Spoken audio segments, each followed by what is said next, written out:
How can this state, a state responsible for famines, gulag forced labor camps, and public executions, be just as responsible for advanced cities, space exploration, and restructured society? What was their vision for the future? Was it death, progress, or both? Their vision was unlimited progression, but reality said otherwise. Literal centuries of tradition were killed off and replaced by iconic concrete housing blocks known as commie blocks, factories, and spaceships.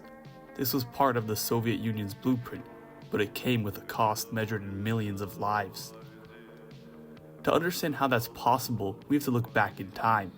For centuries, Russia was ruled by the Tsars, who were hereditary monarchs and held absolute power. The society was heavily divided. At the start of the 19th century, more than 80% of the population were peasants, many of them serfs tied to the land, and legally bound to serve the nobility.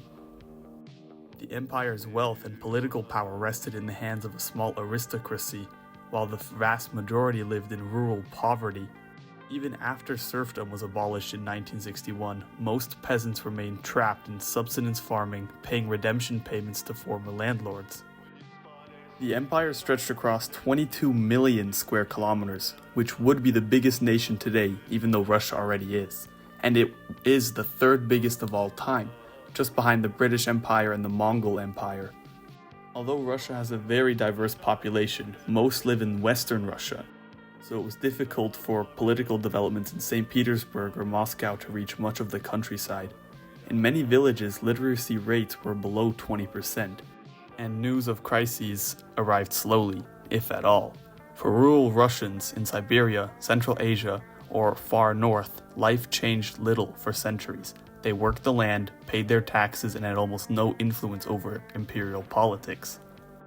By the early 20th century, the Russian Empire was struggling to modernize, and the Russo-Japanese War from 1904 to 1905 ended in a humiliating defeat that sparked unrest and forced Tsar Nicholas II to allow limited reforms, including creation of the Duma, which means parliament. Peasants could buy land, open a business, and even become a doctor or engineer, though it was extremely tough, especially taking into consideration the circumstances at the time, such as that life expectancy was around 30. Then came World War I, that devastated Russia and proved its many flaws. Between 1914 and 1917, Russia mobilized over 15 million men, suffering more than 1.8 million military deaths. They used the not one step back tactic, which is pretty much full sending your troops, and if they try to flee, another battalion behind them shoots the traitors. This tactic obviously didn't work very well for many reasons, and the war devastated the nation, which deepened public resentment toward the monarchy, even though, in all fairness, some reforms were taking place. In February 1917, mass protests in Petrograd forced Nicholas II to abdicate, ending more than 300 years of Romanov rule. A provisional government took power, promising reform, but it failed to end the war or stabilize the country. And in October, the Bolsheviks, led by Vladimir Lenin, in a nutshell, seized power, calling for peace, land, and bread. Civil war followed between the Red Army and anti-Bolshevik forces, like the White Army, killing an estimated 7 to 12 million people from combat, famine, and diseases. In 1922, the Union of Soviet Socialist Republics was officially formed, uniting Russia, Ukraine, Belarus, and the Transcaucasian republics. Товарищи, рабоче-крестьянская революция, о необходимости которой все время говорили большевики, совершилась! At its core, the Soviet Union was about starting over and redesigning the country. With its rich history and culture from top to bottom, nothing was safe. Politics, the economy, culture, and even the way people lived their daily lives changed drastically. It wanted to industrialize quickly so that it could overtake the capitalist world. It aimed to replace old national and religious identities with a single Soviet identity, and to direct all culture, science, and education towards the building of socialism. But this was not a vision built without compromise. Traditions were pushed aside, cultural heritage was often rewritten or destroyed if it didn't fit the state's goals. You could see it in laws and policies, you could see it in the layout of cities, and in the technologies the country poured its resources into, like rockets, nuclear reactors, for both power plants and submarines, massive hydroelectric projects, early computer systems, and advanced military hardware ranging from the T-72 tank to intercontinental ballistic missiles, all funded through the state's control of heavy industry, vast coal and oil reserves, and the forced labor of millions. The Soviet vision is also expressed by their space exploration obsession, and it became the most visible symbol of Soviet ambition. They somehow had one of the highest doctors and engineers per capita on the planet at the time. The state invested heavily in rockets and satellites, which many justly saw as unnecessary because there were other problems to combat. But the Soviets' leaders were not fond of criticism, and anyone who said that likely disappeared. The launch of the Sputnik 1 in 1957 and Yuri Gagarin's first orbit in 1961 were scientific milestones for all humanity, and proved the Soviet model had at least something to showcase. Cosmonaut Alexei Leonov, who conducted the first spacewalk in 1965, also became one of the USSR's most important space artists, which is where most of the Soviet space art in this video is from.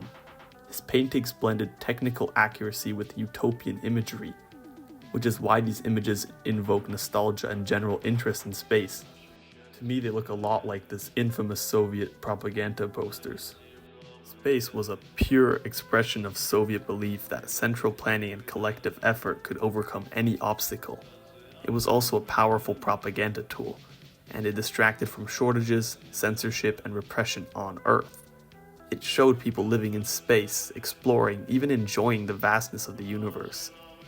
All the spaceships and buildings on other planets are really special, because it made the people believe in that future.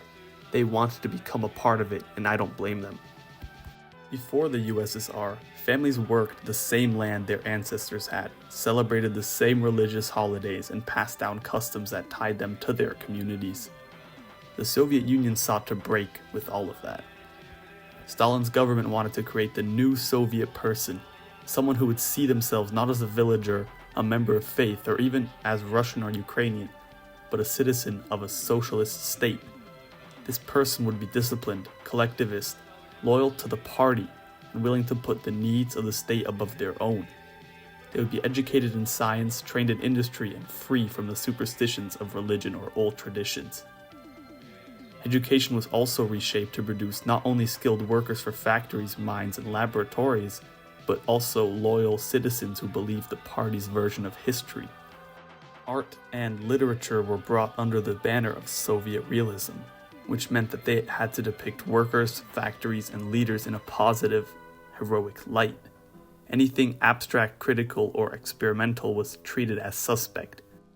We see this in the Great Purge, where Stalin's campaign of political repression executed people in the hundreds of thousands, and millions were imprisoned or sent to labor camps. But a lot were innocent and only apprehended because they wanted more forced labor workers and control. In the USSR, every newspaper, radio station, film studio, and school textbook was a tool for shaping how people thought, what they believed, and even how they imagined the future. From the 1920s onward, the Communist Party maintained complete control over information. Pravda, truth, and Izvestia, news, never contradicted the party line. Failures were omitted, victories magnified, and setbacks reframed as the work of foreign agents or enemies of the people. Radio broadcasts reached villages thousands of kilometers from Moscow, celebrating new factories, military advances, and space exploration. The imagery in propaganda was special. Posters and murals depicted workers, scientists, and soldiers as strong, united, and forward-looking. Slogans were short and memorable, repeated until they became part of everyday language. It presented a country covered in modern housing blocks connected by electrified railways, with vast industrial complexes producing everything from steel to spacecraft. Education and healthcare would be universal. Poverty and unemployment would vanish, and cities would be filled with cultural institutions like theaters, libraries, and museums that everybody could access. This vision extended beyond the USSR's borders. Soviet propaganda imagined a world gradually transformed into a global socialist system, where the influence of capitalism would fade and nations would unite under shared economic planning and anti-imperialist cooperation. But the Soviet vision disregarded the human cost. Collectivization in the early 1930s led to famine in Ukraine, Kazakhstan, and other regions, killing millions. The Gulag system imprisoned and exploited millions more as forced labor, which is where a lot of the progress of the Soviet Union comes from. The promise of equality was undermined by the privileges of the elite. Party leaders and those close to the top enjoyed better housing, access to scarce goods, and exclusive services, while ordinary citizens often faced long queues and shortages. The Soviet Union did achieve undeniable milestones. Rapid industrialization through projects like the Dnieper hydroelectric station, global superpower status cemented by victory in World War II, breakthroughs in science and engineering such as achievements in space, and cultural influence that extended worldwide through ballet tours, Olympic dominance, and the global spread of socialist ideology, which is still around to this day. But the central flaw of its vision was that it treated people as means to an end. When ideology demanded sacrifice, individuals became somehow expendable. This disregard for human freedom and diversity eventually eroded both trust in the system and its capacity to adapt, as well as trust in the government to enforce, because there was a lot of corruption. By the late 1980s, the vision became completely detached from reality, and by 1991, the end finally came, after certain republics started declaring independence. But the ruins of the Soviet Union remain in its cities, monuments, and memories of those who lived through it.